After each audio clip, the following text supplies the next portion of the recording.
there is a way to sell without actually looking like you're selling. That is one of the things na hindi nare-realize ng mga business owner. You have created a structured cheat code process. Exactly. Wala nang dahilan para hindi nila magamit ang content creation to the advantage of their business. Mayroon na siyang mahigit 3 million followers sa Facebook. He has more than 200 million video content. Kilala bilang Kuya Darbs ng popular vlog na Real Talk Darbs. Ginather ko lahat ng mga talented na tao when it comes to content creation, and I wanted to help people to teach them how to create their own content.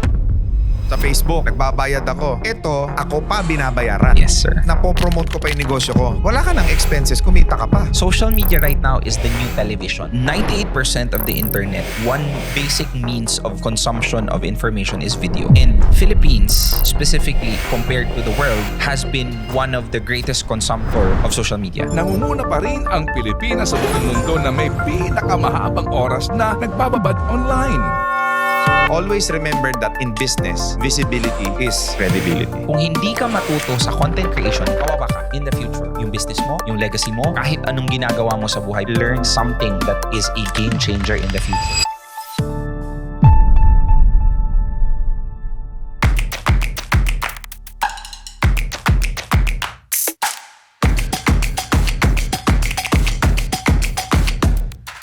Ang mga opinyon at pananaw na ibinabahagi ng guest sa programang ito ay hindi kinakailangang sumasalamin sa host sa show o sa mga kumpanyang kinabibilangan ng mga ito. Alright, so good morning, good afternoon, and good evening mga boss. So nandito na naman tayo sa pinakabagong episode ng RDR Talks. At syempre, alam nyo naman na laging espesyal ang ibinabahagi namin dito dahil espesyal na kwento ng tagumpay ang bawat kwento sa RDR Talks. So ngayon, kasama ko ang founder ng isa sa pinagkakatiwalaan content creation business. Tumutulong sila sa mga negosyante na maging influencer. Tumutulong sila sa mga gustong maging influencer kung paano pasikatin ang sarili nila through social media. At alam naman natin, ang social media is the way kung gusto mong sumikat, kung gusto mong lumakas ang negosyo mo. Isa sa pinagkakatiwalaang tao, walang iba ang kaibigan ko, si Boss RTD. Yo, what's up, Real Talk Darbs? Back at it again. Boss, maraming salamat. Second time around, ha? Maraming salamat sa pag-invite ulit.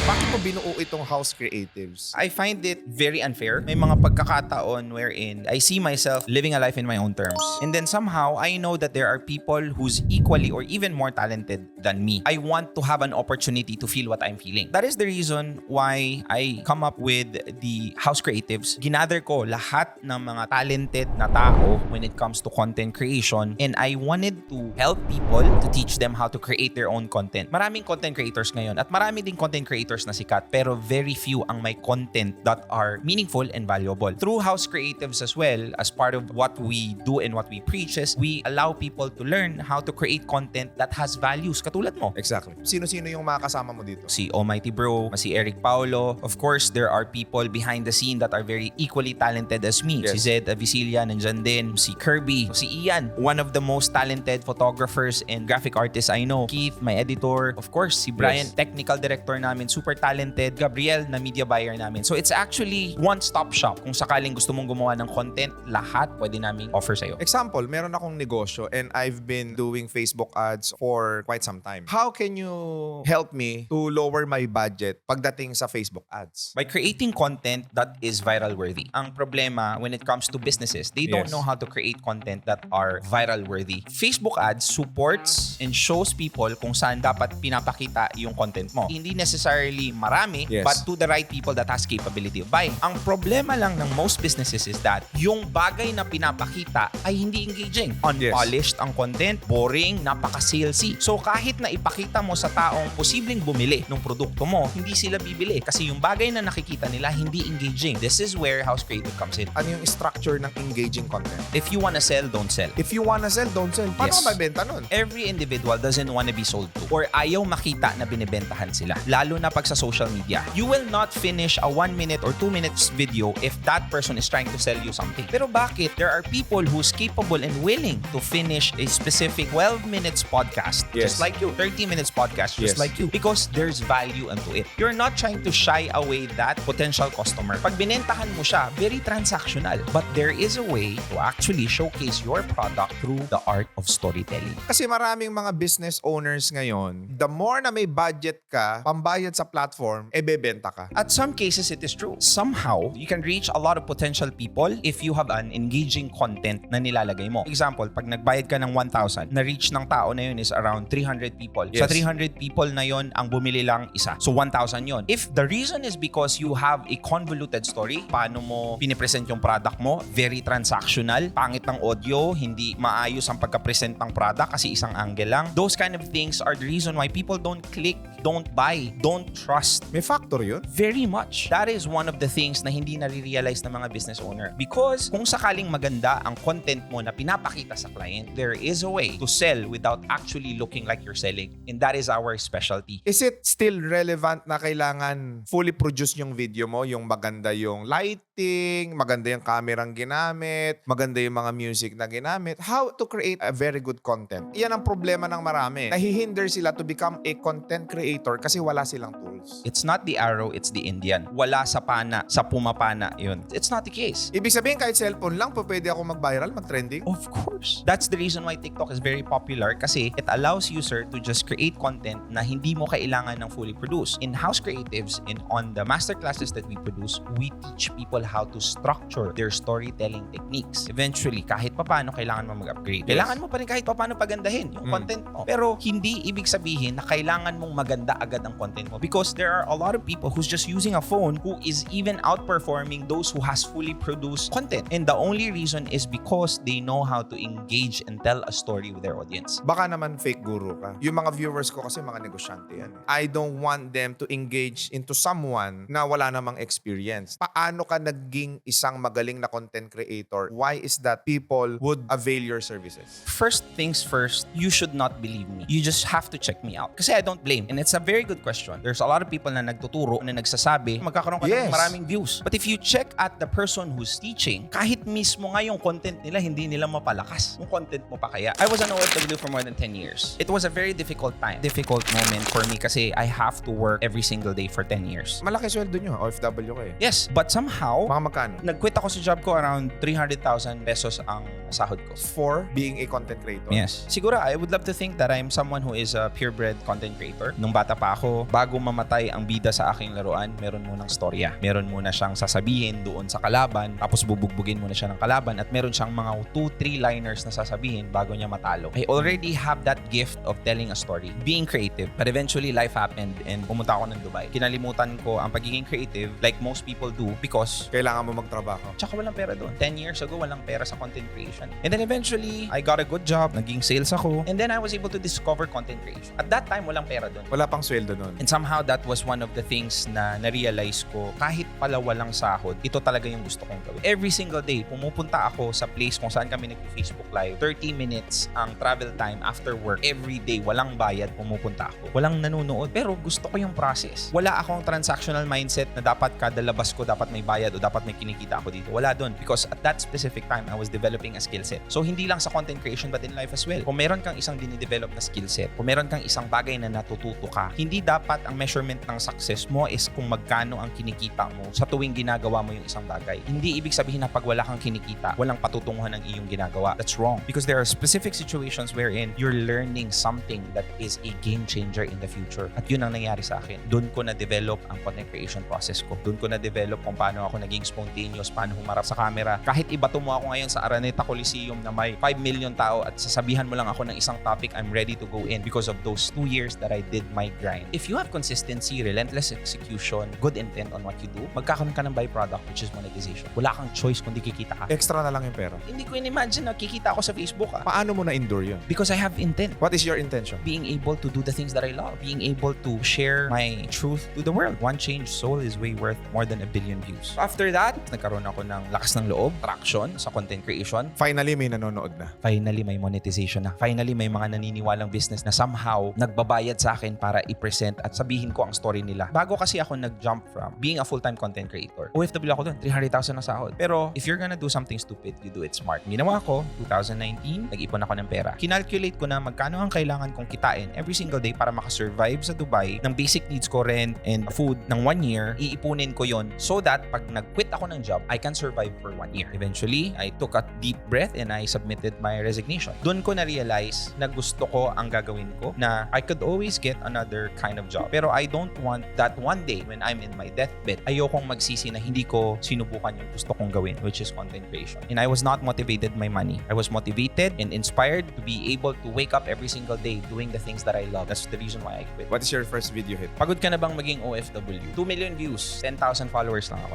Doon ko na-realize na I'm given a specific platform to inspire people. Pang ilang video mo yun? 20, 30 video. Ako nag-i-edit ng sarili kong video before. Ako nag-shoot, ako nagsa-storytell, ako din nagpo-post. Nobody can tell me na I didn't do my job, I didn't do my grind. Kasi alam ko ins and outs of content creation and I did it for more than 3 years. Your first salary sa platform? $500. So that is around 27,000 pesos. 27,000 pesos. Versus sa 300,000. Sira na ulo mo. Lahat ng malaki nagsisimula sa maliit. And eventually, at that specific time, I was not motivated by money. I was motivated kasi wala akong boss. Nagigising ako araw-araw, ginagawa ko yung bagay na gusto kong gawin. Magaling ako sa ginagawa ko. And I have the potential to help people. I might be crazy, but I'm happy. Maraming mga kababayan natin ng OFW na nanonood ngayon that they are in a very comfortable situation. Meron silang hundreds, thousand of sweldo, maayos ang buhay ng pamilya nila dito. Pero sa totoo lang, hindi naman talaga yan yung gusto nyong gawin. Ginagawa nyo lang yan dahil sa pera. Do you believe that ang pinaka-dangerous place in our lifetime is our comfort zone? Yes. When you die, ang sinusulat sa lapida is the year you were born and the day you died. The most important part sa lapida mo is the dash. The thing in between you did from the moment that you lived and the moment you died. And if you're gonna spend that dash onto a job you hate, you have lived a life not worth living. Think about it. Almost half of our life we spend in our job. At kung hindi mo gusto yung bagay na ginagawa mo, that is a miserable life to live. Whatever, kahit hindi content creation, di ba? Exactly. Kung saan ka masaya, yun ang gawin mo. And yung pera eventually darating kasi lahat ng gagawin mo ngayon can be monetized because there's this what we call social media. Exactly. I don't actually teach people how to create content. I teach people how to create content on the thing that they love doing, learn how to build a monetization around that thing, and ultimately live a life in their own terms. How many followers you have? Mga 5 million. Paano mo masasabi na kaya mong i-duplicate doon sa mga magiging estudyante mo yung nagawa mo? Eh hindi naman tayo lahat pare-parehas. It doesn't mean that if you're a great salesperson, it means that you'll become a great manager. Maraming content creators na magaling gumawa ng content but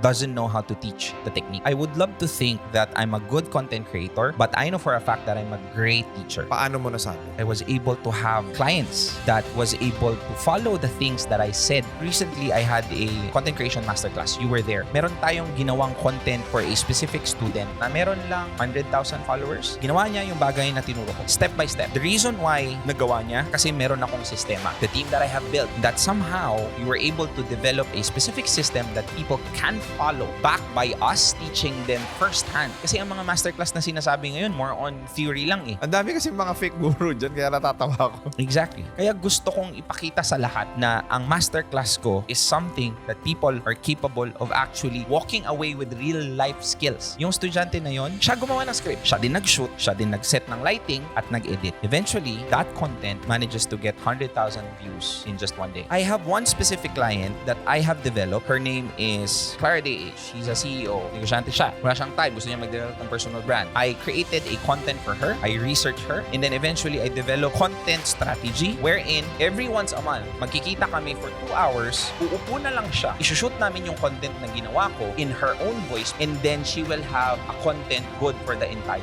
month. She was my client 3 months pa lang. I was able to get her content page from 200 to now 20,000 followers. I was able to get her hit. Average viewers niya is around 50 to 100,000 average dun sa content na produce namin. And I was happy to say na meron kaming ginawang content that got her 2 million views. You have created a structured cheat code process. Exactly. Wala nang dahilan para hindi sila sumikat, para hindi sila makabenta, para hindi nila magamit ang content creation to the advantage of their business. House Creatives is the cheat code. Ito kasi yung pag-aalinlangan ng marami. Hindi sila sanay sa camera. Hindi nila alam ang sasabihin nila. Maraming reason eh. Negosyante ako. May pera ako. Convince me. Paano pag sinabi ko sa'yo that you're able not to just grow your influence, but to leave a legacy. Alam ko, sa posisyon mo ngayon, hindi mo na kailangan ng pera. Ang pinaka-importante siguro ay mag-leave ka ng legacy na on the days that you are not here, you are still living a legacy. And what if I'll tell you, I can do that to you? Purpose. Yun muna. Yes. Yung client ko na yon, she doesn't have any goal of monetizing that page. Monetize na siya. Sa Facebook, nagbabayad ako. Ito, ako pa binabayaran. Yes, sir. Napopromote ko pa yung negosyo ko. Wala ka ng expenses, kumita ka pa. Yes, sir. Is there anyone here na option namin bukod sa'yo sa mga ganyang klaseng ginagawa ninyo? Bakit House Creatives? First of all,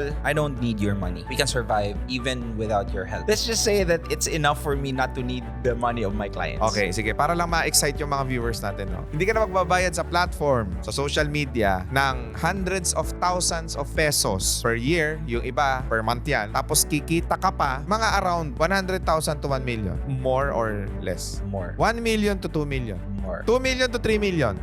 More. More pa rin? May chance. 3 million to 4 million. Around that figure. Every month. May bayad akong ganun, na-promote ko pa yung negosyo ko, sikat pa ako, sikat yung negosyo ko. May legacy ka pa. Kasi lahat na ng pabor nasa iyo eh. So kaya. Kaya. Anybody who knows how to speak in front, posible. Ayaw ko sa camera. Very subjective kasi ang ayaw mo sa camera eh. Most of the time kasi, hindi porket isa, 2 beses o 3 beses mong ginawa at hindi ka magaling, hindi ka na magaling doon. Yun ang madalas na iniisip ng mga tao. You can only say that you're not good if you have done it 100 times and you suck at it. But if you haven't done it a lot of times, it means that you're just not trying enough. So, imposible with the process and strategy that we have. Hindi ka naman dati marunong mag-drive. Takot ka nga magmaneho eh. Tapos ngayon, kahit palingon-lingon ka, minsan nagsiselfone ka pa, nakakapag-drive ka. Familiarization lang yan eh. Exactly. Yung level of confidence mo tataas kapag ka master at alam mo na yung ginagawa mo. People are reasoning kasi wala silang tamang guide. Can you give us a clear blueprint? Ano ang magiging benefit sa mga negosyante ng pagiging content creator? Bukod sa sisikat sila, mamomonetize sila, sisikat yung negosyo nila, magkakalegacy sila. Ano pa yung pwede nitong maibigay? Magkakaroon ka ng purpose. One of the ways for you to tell if a person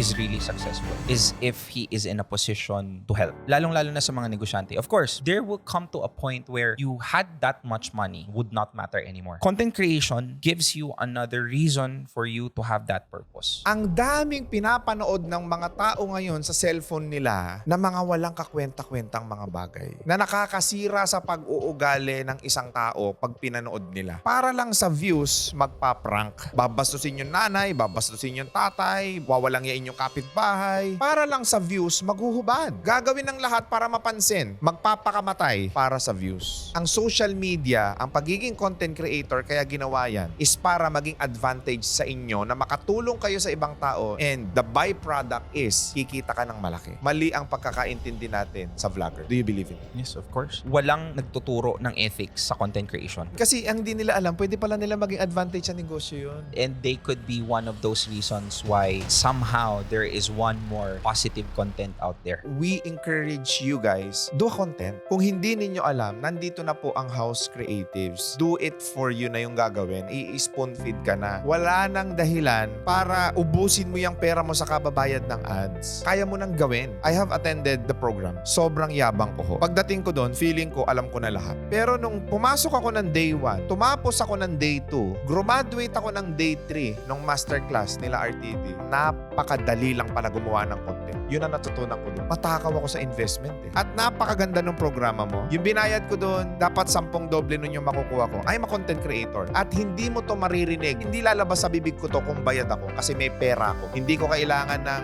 endorsement fee galing sa'yo, brother. This is coming from a real life experience na yung binigay mo sa amin sobra-sobra. At kung meron akong pagkakatiwalaan sa social media, RDR na ako, RTD yan. Ang dami kong natutunan doon. Hindi lang ito basta gain sa negosyo nyo, hindi lang ito basta profit, but you actually wanted then na magkaroon ng pang-balance yung napapanood ng mga tao sa cellphone. Hindi pa ba saturated ang social media? 98% of the internet, one basic means of consumption of information is video. And Philippines, specifically compared to the world, has been one of the greatest consumptor of social media. Saturation? I don't think so. You are losing actually. Kung hindi ka matuto sa content creation, video content creation, kawawa ka in the future. Yung business mo, yung legacy mo, kahit anong ginagawa mo sa buhay, because social media right now is the new television. Social media right now is already becoming the norm, but it doesn't mean that it's too late. If you're a business owner who's not even considering social media for your own content, you're losing money. Bilang mga negosyante, no, huwag kayong maging masaya. I-enjoy nyo yung kinikita nyo ngayon at maging complacent kayo. Tandaan nyo, yung mga competitor ninyo, baka kasing sipag nyo o mas masipag pa sa inyo. Ang magiging malayong advantage ninyo kapag ka naging content creator kayo is yung content na gagawin ninyo. Why? Mas nakikita ka ng tao. Always remember that in business, visibility is credibility. Kung hindi man kayo bilang boss, meron kayong mga empleyado dyan, mga tao ninyo, kung pwede ninyo silang turuan, maggawa ng content para sa business at makakatulong yon para i-market ang negosyo nyo. Yung TV kasi walang ganong features eh. Wala silang content creator. Pagka nasa TV ka, producer ka. Lalapit ka sa station, magpo-produce ka ng show, babayaran mo yung station para bigyan ka nila ng airtime. Sa social media, hindi ganon.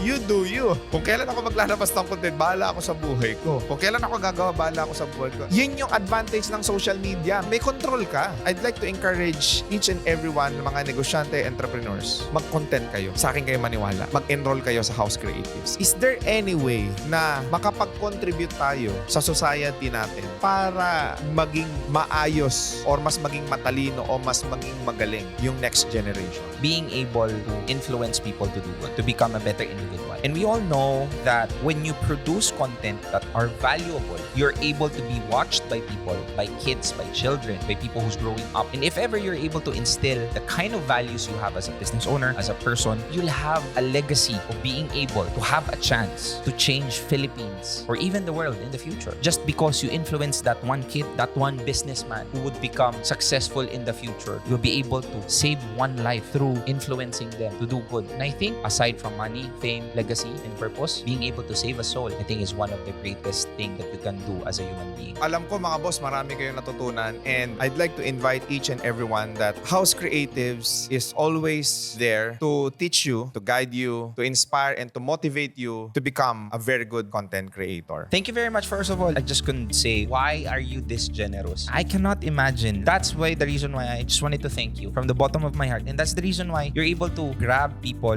resonate with you so much. I believe in your vision. I believe in you. You're such a good guy. First time, in-invite kita sa isang podcast, hindi pa ako sikat at that time. Walang tanong-tanong, nagpunta ka sa office. I've seen your growth. Hindi fake guru to si RTD. Sa akin kayo maniwala. Huwag na kayong mag-enroll sa ibang program. Dito na lang. Thank you very much, RDR. Before I would like to say things about House Creatives, I'm just basically the one who's promoting it, but I'm not the only reason why it's there. Okay lang bang i-invite ko ang team Yes. so that they will be able to see? This is the team that is behind House Creatives. Meron pang dalawa na hindi nakasama, but this is the people that I have gathered. Arguably, this is one of the greatest minds in creatives in the entire Philippines. And kahit sinong iharap mo sa akin ngayon, I would be willing to bet my money on House Creatives. So if ever you're a businessman, content creator, or someone who just wanted to live a legacy, we, House Creatives, specializing content creation, creating viral-worthy video for your business that doesn't look like you're selling. And if you want to become a content creator, a successful one, we are able to do that for you through our masterclasses. House Creatives has the vision of creating content creators that basically gives value to the audience. House Creatives, win with us or watch us win. Alright. Thank you very much. Alam ko marami kayong natutunan mga boss. Huwag niyong kalilimutan na i-click yung notification bell para lagi kayong updated sa aming mga future videos. And also do not forget to follow us on our Facebook, Instagram, and TikTok account. I-follow niyo na rin kami sa Spotify para makapakinig kayo ng mga kwento ng tagumpay. Sa lahat ng mga gusto nilang i-share yung kwento ng tagumpay ng buhay nila dito sa RDR Talks, you may message us or contact us sa Facebook page na nakikita nyo sa inyong screen at ilalagay din namin yan sa description below para ma-share nyo na ang kwento ninyo dito sa RDR Talks. Muli, maraming salamat mga boss and God bless you. Thank you so much.